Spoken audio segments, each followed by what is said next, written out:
తెలంగాణలో ఒక major manufacturing డెస్టినేషన్గా జహీరాబాద్ ట్రాన్స్ఫార్మ్ అయింది. And that is Zaheerabad NIMS, which stands for national investment and manufacturing zone. ఈ ప్రాజెక్ట్ కోసం డీటెయిల్డ్ ఇన్ఫర్మేషన్ కావాలంటే ఈ రీల్ని ఎండ్ వరకు చూడండి.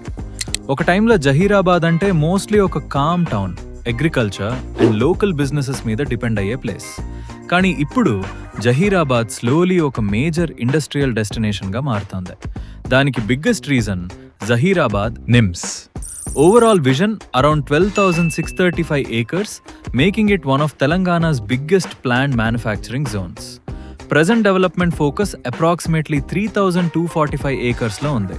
ఇక్కడ ఆటోమొబైల్ మరియు auto components, electrical equipment, food processing, metals లాంటి మ్యానుఫ్యాక్చరింగ్ ఇండస్ట్రీస్ కోసం large scale industrial ecosystem develop చేస్తున్నారు. ఈ ప్రాజెక్ట్ కంప్లీట్ అయ్యాక థౌజండ్స్ ఆఫ్ జాబ్స్ క్రియేట్ అవ్వడానికి స్కోప్ ఉంది.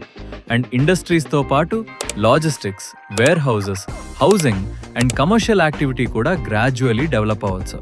ఇంకా ఇంపార్టెంట్ ఏంటంటే జహీరాబాద్ NH65కి క్లోజ్గా ఉంది. బీదార్ ఎయిర్పోర్ట్ అరౌండ్ 20 కిలోమీటర్లు, వైల్ హైదరాబాద్ అరౌండ్ 80 కిలోమీటర్లు డిస్టెన్స్లో ఉంది. అంటే హైదరాబాద్ పక్కన ప్రాజెక్ట్ అని కాదు, జహీరాబాద్ గానే ఒక మేజర్ ఇండస్ట్రియల్ హబ్గా బిల్డ్ చేయడం ఈ నిమ్స్ మెయిన్ స్టోరీ. ఒక రిలేటివ్లీ క్వైట్ టౌన్ నుంచి తెలంగాణలో ఒక మేజర్ మ్యానుఫ్యాక్చరింగ్ డెస్టినేషన్గా జహీరాబాద్ ట్రాన్స్ఫర్మేషన్ స్టార్ట్ అయింది. ఈ ప్రాజెక్ట్ పై డీటెయిల్డ్ PDF కావాలంటే కమెంట్ నిమ్స్. ఇలాంటి మరిన్ని హైదరాబాద్ ఇన్ఫ్రాస్ట్రక్చర్ అప్డేట్స్ కోసం సేవ్, షేర్ మరియు ఫాలో సియా ప్రాపర్టీస్.